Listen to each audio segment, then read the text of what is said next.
Hi, everybody. Thanks for joining today. Our special guest is writer Jane Kuo, who has published two books of fiction. The first one is In the Beautiful Country and also Land of Broken Promises. So feel free to ask your questions in the chat box and welcome Jane Kuo to the show. Hi, Jane. Hi, thanks for having me, Judy. Yeah, it's great to see you again. So Jane and I actually worked on SLANT, the Asian American news magazine at UC Berkeley together when we were in college, and we haven't really kept in touch since college other than Facebook here and there. So I vaguely knew what you were doing. So it's great to get back in touch with you because of your wonderful writing. So yeah. So can you tell us a little bit about your family background? Yeah, sure. So I immigrated to the US when I was 5 from Taiwan and lived in LA with my parents, and they had purchased a fast food restaurant in LA. So when we immigrated, that was where I went to the fast food restaurant after school and on weekends and in the summers. So when it came time for me to write something, I had felt a hankering to kind of maybe engage in creative writing again. Some of the stories and scenes from my first year as an immigrant kept kind of popping up. So I decided to turn my experience, into a book for young people. Yeah. So it sounds like you've been writing for a long time, right? You were an English literature major at Berkeley also. Yeah, so I was an English major in college, and it's so funny because I was kind of trying to remember if I ever became a creative writing minor. And I know it's kind of silly to not remember if you have a minor in something, Yeah. but it's pretty easy to just piece things together. And I do believe it was only 5 classes Mhm. and then you could say that you had the minor in creative writing as well. So Mhm. I did not end up keeping up with my writing for the longest time. It's been a long time since we've graduated, Mhm. Judy. Yeah, and I know, I know. So what happened to you after college? Where did you go after college? Yeah, I actually became a nurse. So I ended No up going way. to school. Yeah, I ended That up is so different from being an English major. Yeah. it is. And I was really open to going to law school and being a Mhm. lawyer like you. And Yeah, like a lot of us, people who did liberal arts, humanities. Yeah. yeah, Mhm. but it just didn't work out that way. Actually, yeah, so things really took a big turn. And so I might actually write about my decision to become a nurse and kind of that whole trajectory of my life, because I am quite Sure. interested in writing memoir. And so I've been working Mhm. as a nurse for like the last 15, 16 years. And Oh. then more recently, I took a break Mhm. to just work on my writing. Oh, so where did you go to get your nursing degree? I went to UCSF. Mhm. Yeah. Oh, that's very So prestigious. it Yeah. is, but I think it's okay to say this, but I don't think it really matters where you go to school that much for nursing. So they had a program, like a kind of a what's called a bachelor's to master's program. So the idea was that because I already had a bachelor's um, in anything, it didn't have to be anything science related or anything like that. I could just take the core courses related to nursing, and Mhm. then become a nurse in about a good like year and a half straight through of school. So Mhm. that's what I ended up doing, and then I continued on in the master's program. So I actually have a master's in nursing as well. Yeah, Mhm. and then I actually ended up taking a few more classes at SF State to become a nurse practitioner. Mhm. Oh, that's great. That's really prestigious. This is so weird. I guess you never posted much about your nursing career on Facebook because I had no idea. Well, yeah, those algorithms, you don't see everything. Yeah, I I just actually see remember, pictures of your kids. Yeah. yeah. Yeah. I think there was just a few years ago when I had to practice suturing, like Mhm. stitches. and I had to go to Chinatown and buy a like pig trotters to practice. Oh, Yeah, and I posted that gross. photo. Yeah, Oh, okay. I guess I missed that picture then. yeah. How interesting. Oh my gosh. Wow. So do you work for a hospital or private practice now? Yeah, I used to. So I worked actually at Stanford Medical Center for the longest time in kidney transplant, Mhm. and that was I pretty much transitioned into office type work. And then after I went back to school to be a nurse practitioner, um, I worked at the VA. Mhm. Yeah, so I Yeah. worked with veterans. Oh, Yeah, that's great. Thank you yeah, for helping veterans. Yeah. sure. That's awesome. Well, that's so interesting that after your full-fledged career as a nurse and nurse practitioner, then you managed to become a published author. So can you tell us how that came about? Did you have connections? No, yeah, sure, I can tell you. So I was able to take a little time off of work, and I think as I took time off work, I realized that I really wanted to just write and write, just see what kind of came up, and I Mhm, was open to anything, short story, memoir, um, and there's this method for writing where you basically sit down at a computer. It's really for anything, when you want to do concentrated work, and you set a timer and you just really commit to kind of um, spending the entire time until the timer buzzes on working. And in my case, it was writing. And so I would do that a few times a day, and I would set the timer for 25 minutes. And what was interesting is that I kept going back to stories about my childhood and about especially that first year mhm, when we immigrated. And I had such a collection in my Google Docs, right? Because I would write every day for about 25 minutes, and I might even do that several times a day. mhm, And then there would be times where I would look back on what I had written, and almost like word for word, there would be whole sentences that mhm, would be the same, uh, you know, even as I was spanning like a week, So, mhm, so I'd write something on Monday, and then I'd kind of forget about it. And then by Saturday, I would write the same thing again.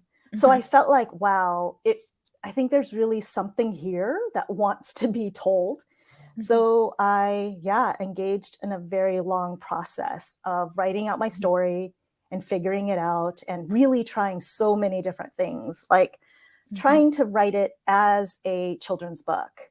Yes, mhm. it's a Pomodoro technique. Okay. Yeah, I've heard of that also, where you just like set a timer so you can try to focus in little spurts to Yeah, get something 25 minutes. accomplished. Yeah. Yeah. Um, and so I tried to write it as a children's book. I tried to write it as an adult memoir. I tried so many different things until I finally settled on this.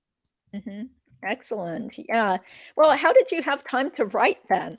I mean, you have kids, you have a full-time job, you know, kind of stressful job, right? Yeah, it was stressful. So there was an opportunity for me to take a little bit of time off of work, and so I Yeah. went for it. Yeah, Mhm. and my kids were older as well, and so that just ended up working out for me to kind of create that time. But the truth is, I also didn't. I mean, even though I would spend 25 minutes a day, and on one hand, when that's added up over time, that's a lot. Mhm. But it is still quite doable, like with a full-time job. So Yeah, yeah, mhm, if you just break it down into little bits of time here and mhm, there in mhm. between everything else you have to do. Yeah. Yeah. So you mentioned, you came from Taiwan when you were 6, right? Mm. Like, did you know English when you came here? No, no. I actually came when I was 5, Oh, and maybe even I even came like a month before my 5th birthday. oh. Yeah, so no, I didn't know English. And the thing is that it's something that I highlight in the book as well, that my parents were, um, I don't want to say that they weren't educated, but it's not that they had means. It's not that they came for grad school. It's not that they came, sponsored by a company or Mhm, something. It's like my parents really had to. like kind of find their way here. And so the only, what they felt was the only possible kind of way for them to make a living for themselves was to own a small business. I see. Yeah. And was there something in particular that prompted your parents to move from Taiwan? Yeah, I think it's a political situation. I think they always felt like it was a little bit just tenuous. Mhm. And you know, if there was just an opportunity to move, then they would like to jump at it. I think actually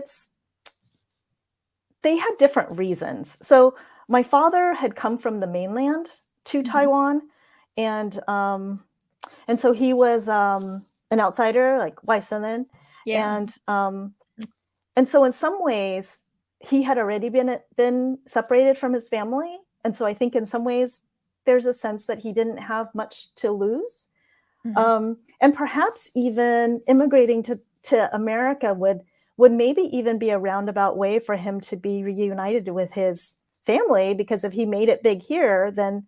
maybe somehow through chain migration he could get his relatives over from Yeah. China. So Yeah. ironically, you know, to kind of like move much farther away to the other side of the world to be reunited with family. Mhm. Whereas my mom, I think she had she had an entrepreneurial spirit about her, and I think she was also concerned about the political situation. And so, yeah, she was up for the adventure. Yeah. Oh, very interesting. So are your parents still alive? No, my father died actually many years ago. It's been about like maybe 23 years now or so. Oh, And okay. my mother's alive. She lives in Oh, LA. oh, okay. Has she read your books? She has, yeah. So my second book actually is due out in about 6 weeks. Okay. And but yeah, she still hasn't read that one. And I guess I haven't really made it available to her. She read the first book though, and I think she appreciated it.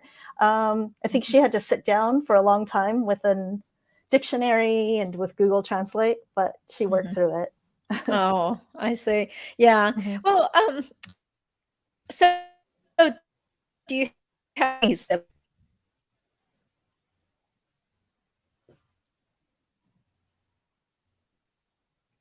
Oh, like we're having some technical difficulties here. Oh no. Okay. Well, I was asking Jane more about her family life. I'm not sure if the internet went down where she is or something. So this could be a very quick live stream, but I really wanted to help tell the greater public about Jane's wonderful book and the upcoming book. This one called In the Beautiful Country is aimed towards actually children between, say, like middle school to high school age, sort of semi autobiographical about a young girl who comes to America from Taiwan and doesn't know how to speak English and has to deal with I guess, financial struggles of her immigrant family, being bullied by people, trying to figure out her way in American society. So maybe I'll read something here and hopefully Jane will come back. See, I got a scolding by one of my viewers who claimed that there's always something wrong with all of my shows or videos and I'm underprepared and unprofessional and stuff. So I do appreciate the people out there who are very supportive. And whenever you do a live stream, you just sometimes can't help it if the internet goes down for your guest. And there she is again. Okay, so let's continue on. We're rolling with the punches. This is a live stream. Hey, Jane, welcome Hi, back. I'm so sorry. It's okay. I figured something happened with your internet connection, so I Yeah, was still yeah. talking.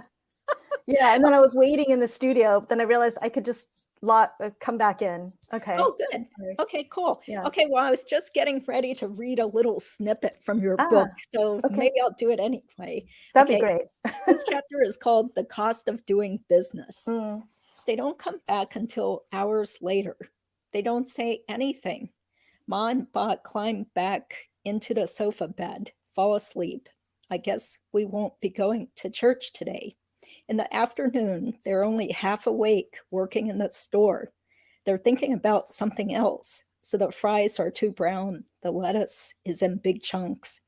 every few minutes as if she is realizing something for the very first time. Ma asks, who would do something like this? Ba says, this kind of stuff just happens. It's the cost of doing business. The store's back door lock cost $50 to replace. That's a lot of money, but not horrible. The person who broke in, they didn't even take anything. Okay, so that's really sad, but I can see that totally happening if you're like a small mom and pop type of business. Did that actually happen to your parents? Yeah, it did. Yeah. So I think basically that year there were a total of 6 break-ins. So Wow. there's less in the book because I felt like it would be too too monotonous to Oh. document it all. But yeah, there were a Mhm. total of 6 break-ins. Um, and and yeah, I think that was a big part of like the trauma and the pressure of that year. Mhm. Oh, well, but how did your parents even wind up getting that fast food restaurant? And also, was it a franchise? No, it wasn't a franchise. So what happened is um, my father actually had an opportunity to enter into a business with a friend, and that friend had actually been in America for a couple of years already. Mhm. So my father attempted to get maybe some of the immigration lawyers out there could help me with this, but like an immigration, I guess it's F1, I think is, I don't know. That's Yeah, like what's if you're coming. starting a business or Yeah, something? yeah, Yeah. yeah, an F1 visa. And he Mhm. was able to get that because he was in partnership with his friend. But then after immigrating, it became the friend, it didn't work out with the friend. And so, Mhm. but my father still had this visa. So he ended up basically riding the bus, and it was riding the bus because he didn't have a driver's license or a car, Oh, all gosh. over LA County looking Wow. for a business to buy. And so then he saw this business and settled on it. And it was more, I think, a process of elimination. It was a little bit like, no, I don't think I can run a dry cleaners. No, Mhm. I don't think running a full-on Chinese restaurant would work because that would just be too much, Yeah, you um, have to know how to do so many things to run a restaurant. right, right, right. Yeah. There's a lot of dicing and slicing and Yeah, stir food frying for a standard, Chinese yeah, restaurant. sanitation. But then he thought, okay, but you know what? Maybe we could swing like a burger place. Mhm. So that's how he settled on uh on that place. Mhm. Yeah, before you lost your connection, I Uh, was asking you if you had any brothers or sisters. mm, I do. I have a sister. I have an older Mhm. sister, but in this story, I ended up not including her. So I just have the girl Mhm. who's me. I just Mhm. have the girl as an only child. And partly because it's just too difficult to, I think, in a novel in verse. So the story is Mhm. told through the first person and Mhm. through a series of poems. It's really difficult to kind of account for shifting multiple perspectives. Yeah. So, so I just kept it with her. Yeah. Mhm. Yeah, actually, come to think of it, I do remember you mentioning or saying something about having a sister a long time ago. So, Yeah. yeah, how's she doing? She's well. Yeah, she Mhm. lives in LA and she's Mhm. doing well. Does Yeah. she write also like you? No. No, No. it doesn't write. Okay. Yeah. Well, that's so cool. Yeah. Well, can you tell us a little bit more about how you got this published? Because it looks Mm. like the company is called Quill Tree Books. Yeah, and they're a division. They're an imprint of HarperCollins. So HarperCollins is one of the big 5 publishers now. I guess they're Mhm. still big 5, you Yeah. know. Um, and yeah, it's great. It's a great story. So I got the book to a place where it was as good as could be. I mean, I just couldn't get it any better.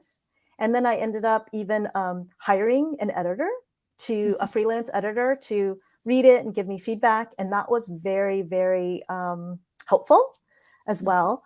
And then you have to start the process by querying agents. So you have to, almost always, you have to find an agent. I mean, there are some contests and things like that where you can submit directly to a publisher, but I don't know, people recommend that you have an agent who will, help you figure out what to look out for, et cetera.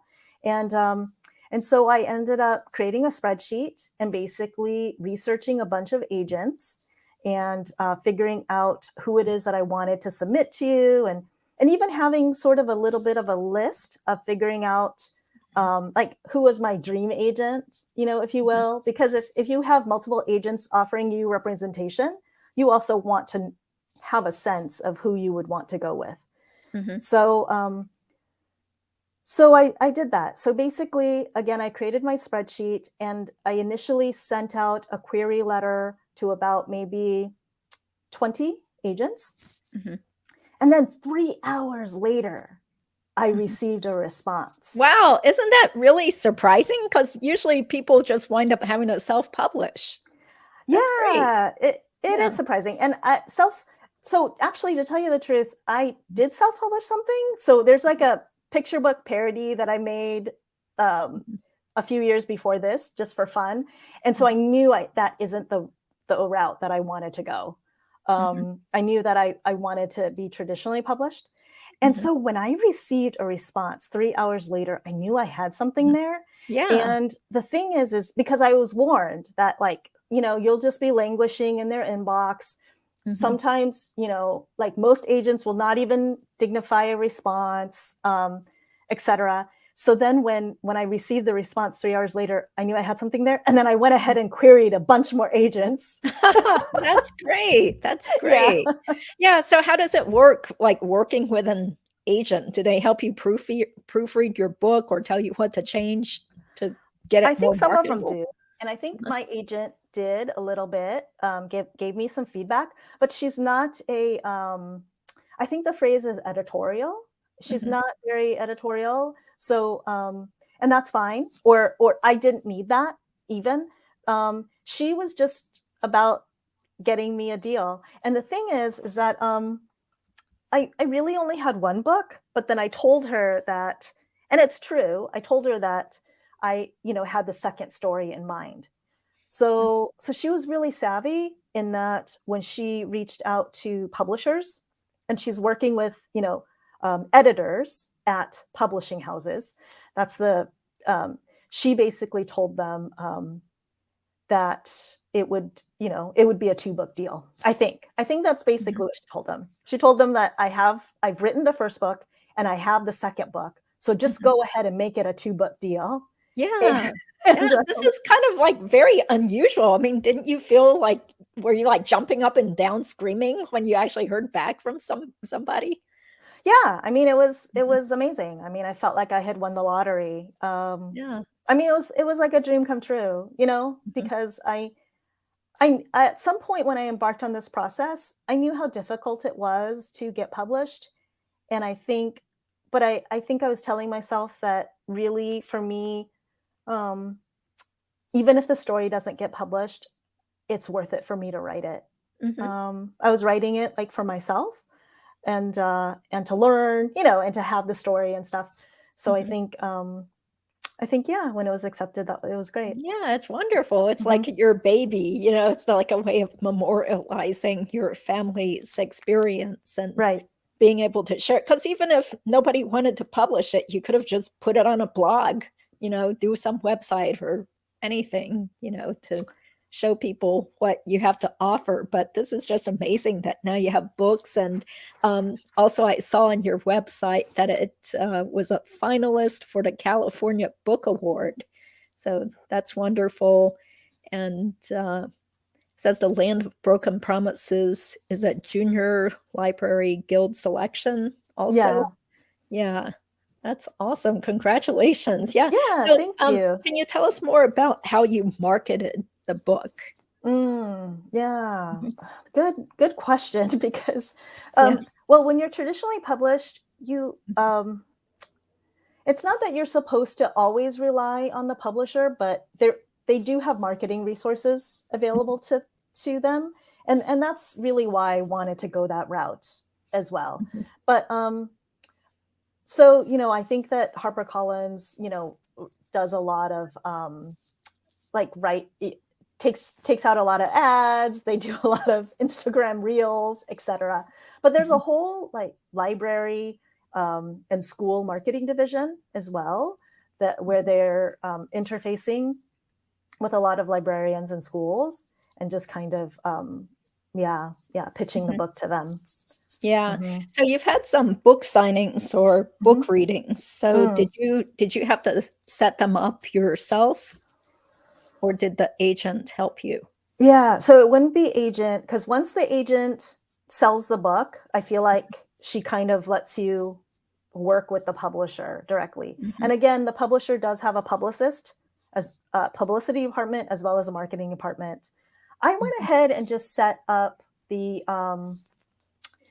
book signing, like the book launch party myself, just because, you know, I wanted to kind of do something at my local bookstore and I had a connection with them. So I just went ahead and did that.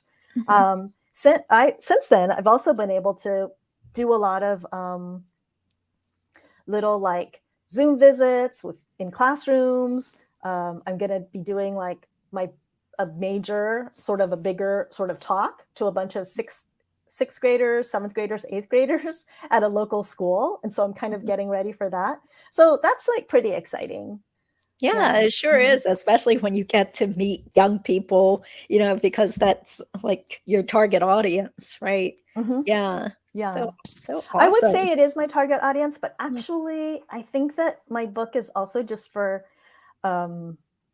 like immigrants and for just folks who want a good story. I think actually I'm really proud of the fact that it's so short and so accessible. It's really only 20,000 words. And I've really appreciated folks who have reached out and just felt like the book was like touched them in some way. And it's surprising. There's a good number of adults that have reached out. Oh, yeah, totally. As soon as I was reading reviews about your book, I was thinking I should get a copy for my cousin's wife because, you know, her family also came from Taiwan and they owned some sort of, I think it was sort of maybe a Dairy Queen or something, like one of those little fast food places. And she said she had to work there scooping ice cream and they had to deal. I mean, this sounds like a story in itself, but they had to deal with this bad relative that came to live with them. It was like her cousin who was like kind of like gangster or something and the cousin would like steal money from the cash register or something, you know, causing all sorts of conflict living with them. So anyway, yeah, that's like real life. So I think she would really identify with this book, and she does have a son who's in high school, so maybe he would like to read it also. So yeah, so I'll get them a copy. Well, yeah. Yeah. What about, is there still a East Wind Books? There is, yes, but I think they're trying to transition to online sales only. Oh, that's too bad, because I was thinking maybe you could do a book reading there, but that was ages ago when there used to be one in San Francisco, I think, in Berkeley. Yeah, I only know of the Berkeley one. Yeah. They moved. So it was like Shattuck and University, and now now they're on University and Shattuck. Well, at least it still exists, so that's good. Yeah, this is like a Asian American bookstore where we often had to buy a lot of our books for reading, you know, for our classes at Berkeley. So, so here's some comments and questions. Yeah, hi, Angela. Thank you for always showing up for my live stream. She says, I remember Farewell to Manzanar by Jane Wakasuki. Sorry. It's also a middle school aged book told through a child's eyes about an extraordinary period of American history, civilian internment camps. Yeah, I definitely remember reading that during college. Yeah. What about you? Do you remember this book? I don't. No, I have to check it out. I feel like I recognize the title, but I didn't. Yeah, it was a good book. It was written a long time ago. I mean, maybe the author has already passed away, but yeah, it's definitely a very well-known book about Japanese American internment. So Let's see. So she also wants to know, do you write shorter pieces in addition to novels? I do, and I have, and thanks for asking. I actually wrote a piece about Vincent Chin, Mhm. and I submitted it to the LA Times around the 40th anniversary of his death. So that was last year. Mhm. So if you Google LA Times and then my name and then his name, it should pop up. I think there's also a link that I've Yeah, made on my I saw it on yeah, your on website. my website as well. And I'm really, really well, I don't think proud is the right word to say about an op-ed about Vincent Chin, but yeah, I'm really glad that that got published. And so Mhm. I've written that, and I've Oops. also submitted a few things. Oh no, is it not showing Yeah, it up? looks like the link doesn't work Oh now, but no, that's yeah, horrible. but maybe it still shows up if we Google LA Yeah, Times, Vincent yeah, Chin, Jane yeah, Kuo from yeah, last Jane June. Kuo. Yeah. Yeah, okay. Yeah, and then I write poems, and I write some more op-ed pieces and stuff. So my next book is called Land of Broken Promises, and it's actually about my experience of being undocumented. Oh, So yeah, so a family ended up eventually there were issues. Yeah, my father didn't renew the F1 visa, wow, I had no and idea. Oh, right. that's And scary. so yeah, so we lived an undocumented existence for a good number of years. And so Mhm, I've also written some pieces about being undocumented that I'm kind of looking to get placed and published. mhm. Well, how did you find out that you were undocumented? I Did your don't know. parents just tell you? Yeah, I think Like, so eventually. I think mostly probably I picked it up in context because my mother was very angry when she found out. oh, And so I kind of, as a child, was like figuring out, wow, what is she talking about? And what does all of this mean? So, mhm, mhm. I see. Yeah, so whatever happened with that? I mean, was there some way out where you were able to become documented?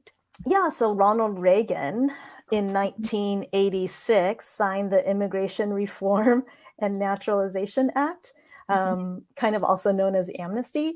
And so our family qualified, and we were able to apply, and that's how we ended up getting permanent residency. So I think by the mhm. time I met you, Judy, in college, I had already had papers, Oh, so but it wasn't like a ongoing problem then. Yeah. yeah, yeah. But I mean, we were undocumented for a good, yeah, 6, 7 years. Oh, Mhm. okay. Were you Yeah. worried that you could get deported? Yes, I was. Yeah. I Mhm, mean, it's interesting. So I wrote, so that's what Land of Broken Promises is about. And, the book's not out yet. But I think I was trying to kind of work that out. And mostly what I was trying to work out was, um, even for myself, as I think about my childhood, you know, was it really that bad? Because I kind of remember some things that were, wow, just not the most ideal. Um, mhm, but then but then yeah, I kind of worked that out in the book. mhm. Oh, interesting. Okay. So, Too Deep, thanks for being here. Wants to know if you have a YouTube channel where you could upload portions of your books. I don't have a YouTube channel. And actually, is it that did you say upload portions of my books along with illustrations? Well, Because there's no illustrations in the book. yeah, Yeah, yeah. Even it's though yeah. it's for kids, it's still for older kids, like Hmm. middle school, junior high, Yeah, whatever, high school age. Yeah. So, yeah. but there are so many YouTube channels where people, a lot of them are teachers. They're reading the whole entire books, like books that kids are assigned to read in school.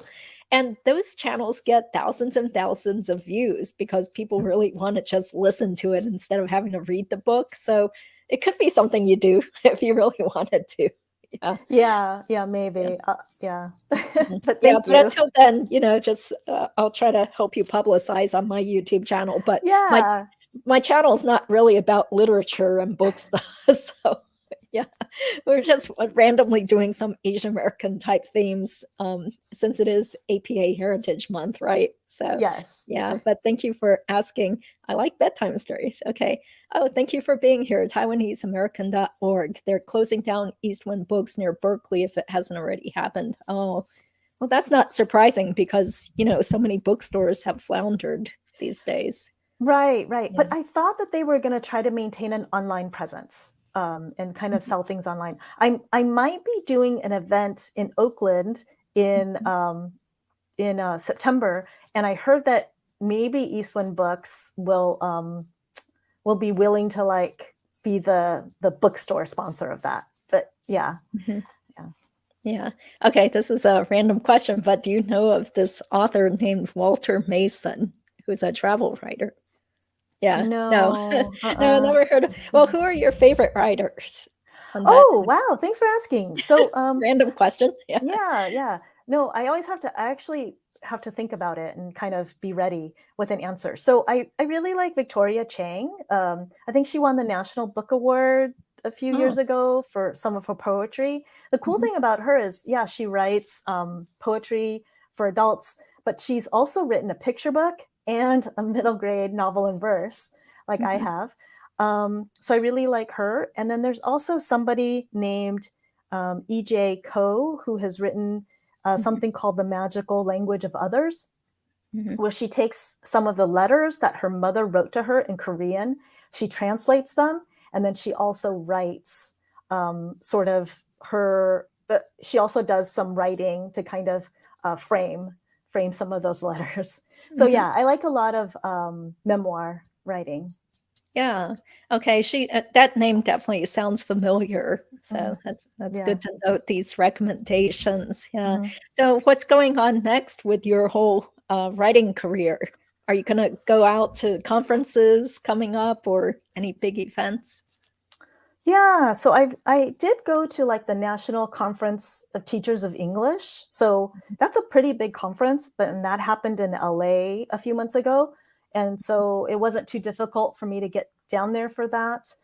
Um, and that, like I shared, I'm really excited to be speaking at some of the at the local middle school, and I'm always open to that because I think I can tailor my talk also to kind of do through Zoom. Mhm. So if there are any teachers out there that Mhm. that would like me to visit their classroom, I'm happy to do that. Just go ahead and ping me. Yeah. Um, I'm continuing to write again some of those pieces that I talked about with being undocumented, more of like op-ed pieces. Um, and yeah, I'm just gonna go from there. Yeah, Mhm. Yeah. yeah. Are you still working full time also? No, I think with the writing, I've been able to kind of give it a go. So we'll see. We'll see um, how long I can support myself with the writing, and Mhm. then yeah, and see if I Yeah.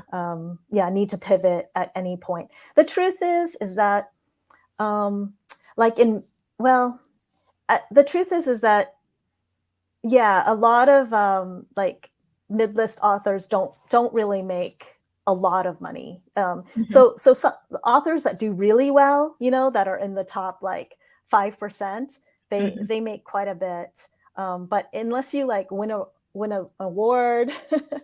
or get featured in the New York Times or something for Mhm. your and even with that, there's no guarantees. Then it is difficult to kind of make Yeah, a because, living. I've read that there's a lot of money if you're a good romance writer. And there's actually this attorney I know who was a very well-known personal injury lawyer who quit her practice to write romance novels. And she's actually done really well. I think she uses a pseudonym, but I'm like, huh, that sounds interesting. I guess apparently that's where the market is. Like some ladies are really into buying all these romance novels. Any Yeah, interest in that?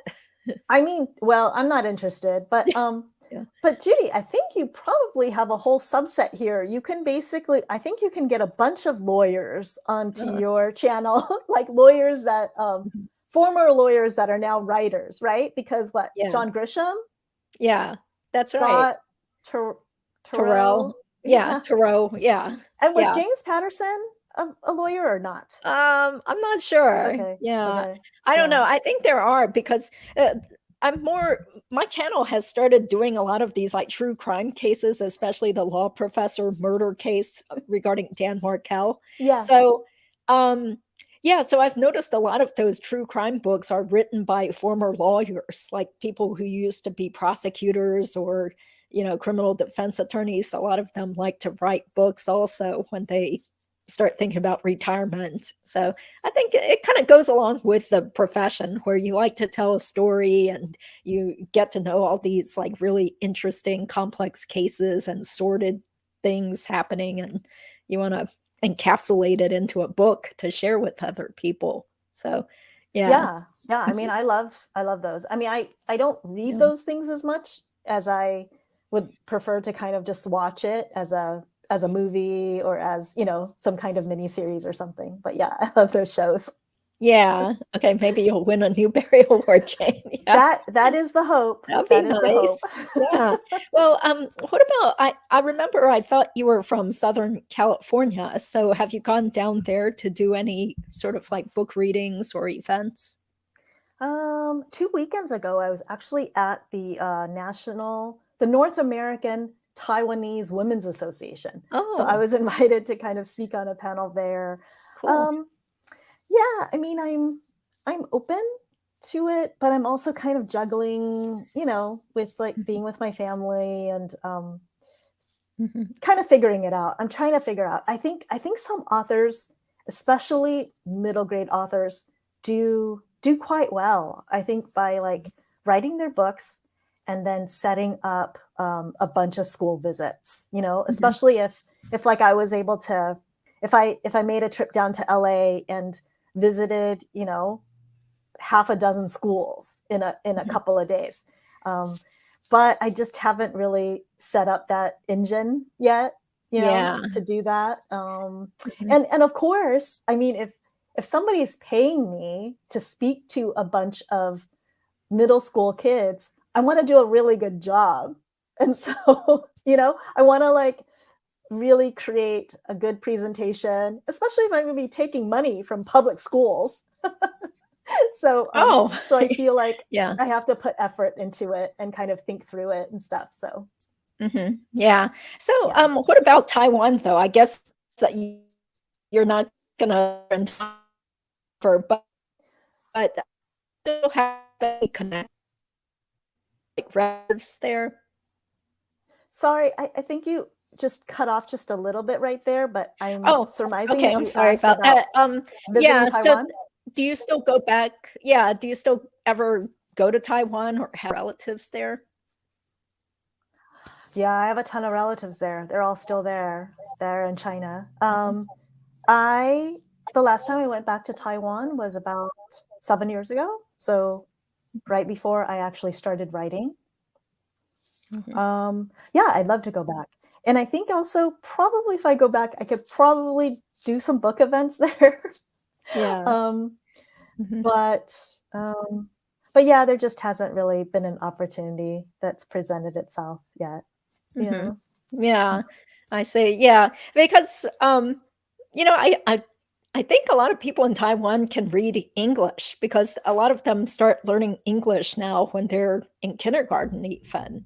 So, I mean, same with a lot of people from China. I've met a lot of very well educated people from China who come Yeah. here straight to grad school. Mhm. It's pretty amazing like how good their English is. So, maybe oh, you know what? Like there is that Taipei American school that my Mm. younger brother and sister went to. So I wonder if maybe you could contact some of the English teachers there and see if they want to assign your book as required reading. That would be amazing. Yeah, that's a great tip, Judy. Yeah. Yeah. Yeah, Yeah. actually, I think I did have a connection. I think we started an email correspondence with somebody, but then it just fizzled out. Mhm. Yeah. Yeah. Yeah. Well, just as long as, you're getting the word out, you never know who might be able to help you or really take an interest in your work and think like, "Oh, we gotta make this required reading for all the kids," I mean, that's a great way to really, get your book out is if the whole school district or the entire school student body has to, read your books, that would be great. So amazing. Yeah, exactly. That's the Yeah. idea. That's the hope. But I mean, I think for me, it's I'm really grateful. I think you hit the nail on the head earlier when you were asking, or when you were stating just how amazing it is that I was able to even get published, especially, sort of me as a middle-aged person, kind Mhm. of entering into this sort of after having a pretty full career in something else completely. So Mhm. I am feeling very lucky. And yeah, I love, I mean, I hope it's not too silly for me to say, but I love like actually reading the reviews that people leave on Mhm. Goodreads and Amazon. And even if they're negative reviews, it's fine. I actually don't take it personally because Mhm. I know that I did the best that I could. But some of the positive reviews are amazing. Mhm. And so, yeah, it's been really nice to kind of see how people have received the book. Yeah. So did you see that review on Amazon where somebody took a picture of their kid reading your book and they were just like talking about how much their kid really enjoyed reading it? Yeah. Yeah, I did see that review. That's Yeah. actually a friend of Okay. mine, but I Oh, mean, he okay. was very genuine. Yeah. Yeah, that's great. That's great. Yeah, I'll have to write a review too. So eventually I'll get around to it. So Thank you. thank you for being here, TaiwaneseAmerican.org. We love the first book, how it captures another aspect of the Taiwanese American immigrant story. We can't wait for the second. Well, that's really nice to have some cheerleaders out there for you. Yeah. So let's see Yeah. if there are any other questions here. Too Deep says, I like that Jane writes poetry. Sometimes it's fun to hear a poem, then hear the story behind what inspired the poem. Are there parts like that in her book? Yeah, I mean, it seems like a lot of these things were sort of biographical, right? Oh, definitely. I Yeah. mean, it pretty much wrote, yeah, from my own experience. Hmm. Yeah. Yeah. Completely. Yeah. Yeah.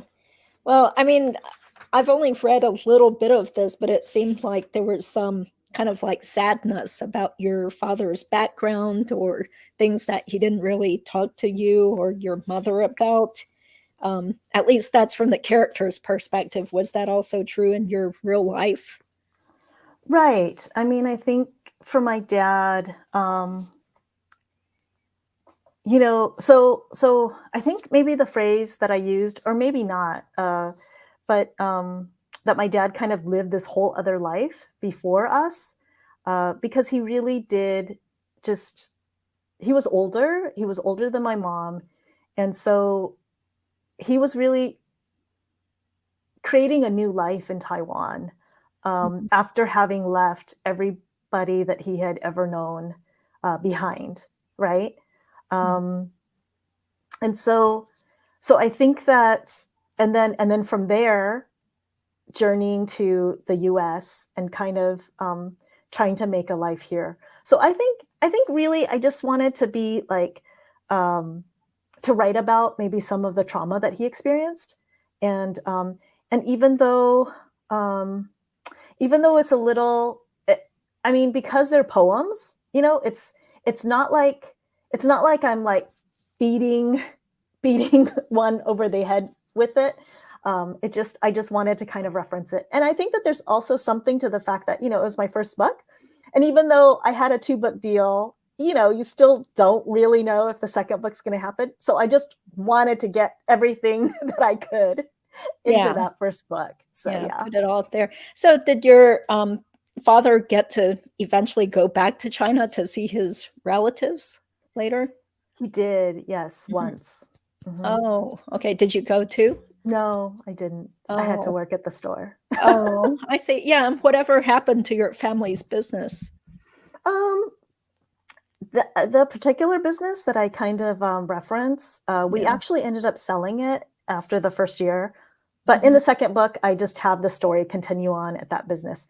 But then my parents ended up buying a second business, very similar, but just in a different location. And they ended up holding on to that one for 27 plus years Wow. until my mom retired and she ended up selling it to one of her employees. Oh, okay, Mhm. interesting. So they Yeah. didn't expect you or your sister to carry on the family business or anything? No. I think in some ways it's like, no, I don't think they wanted us to. In some ways it's the hope, but it's really difficult to scale those kinds of businesses. And the way that my parents ran the business, they were very, very hands-on. So like, for example, they came to my graduation at Cal, Oh, but uh-huh. it was like, it was kind of like a big deal. It was like, who's gonna watch the store and blah blah. And I Mhm. think even my sister worked at the store while my parents were at my graduation. So I don't think my sister was at my graduation, Oh. which is no Mhm. big deal. I mean, you know, people aren't people don't love going to college graduations. Yeah, it's Um, actually kind of boring. Yeah. right, right, Uh-huh. exactly. But then Mhm. even like for my wedding, it was like, oh, because I ended up getting married in the Bay Area. My Mhm. parents were down in LA. It was also like, oh, who's gonna watch the store and how is that gonna happen? And they were only up here Friday, Saturday, and then they Oh, went down on Sunday because I had to run the store on Monday. yeah. Vacations were always like, well, for many years there were no vacations, but then Mhm. once once there was the ability to have a vacation, it was either one person or another. So it was either my Mhm. dad took time like to see his relatives in China by himself, and then he would work at the store, and then my mom took time to go back to Taiwan to Yeah. see her relatives. But it was never like anything together for extended Mhm. periods of time beyond like a weekend. Mhm. So stuff like that. Yeah, it's just really tough when you're self-employed and you have to do this, to try to sustain your family. Yeah. Mhm. Well, I'm Yeah. so glad everything worked out for your family, and now you are a published author who is being critically acclaimed. Everybody's gonna rush out now and buy more copies of your book, right? So, yeah. So maybe, let's see. Okay, yeah, so I think we'll go ahead and wrap things up because it's getting closer to an hour now, but any parting words for our viewers out there who might be interested in writing? Yeah, I mean, gosh, like I said, if you're interested and if you have a story to tell, then go for it. I mean, but I know that for me, writing is difficult enough, so it had to be a very important story to me. That's probably why, Judy, when you asked about the romance novels and stuff, and I was like, yeah, I'm not interested in that, is because there's no way that I could, I'm a slow enough writer that I just wouldn't want to do something like that. So I do think that the Pomodoro method can be your friend. Just go ahead and set a timer. Just go for it. Um, write and first and foremost, do it for yourself and for Mhm. something that you can pass on to your family and friends. And then yeah, maybe it'll become something bigger one day. Yeah, yeah, I'm so happy for you. So thank you, Jane, for being willing to be on today's live stream show, and appreciate everybody out there who's still watching and enjoying, and hope you guys will take a look at Jane's website and maybe even purchase some copies of her book. So I did put the URL up here earlier in the chat, which is janekuo.com. Okay, so Jane, why don't you hang out for another minute so I can say goodbye to you personally? Oh, But we'll go ahead sure. and say bye to everybody out there in YouTube land. Thank you, guys. Bye, everybody. Thank Yeah, you. And have also a good feel free to weekend. just get the book at the library. Okay, sure, sure. Thank you. Okay, have a good night, everybody.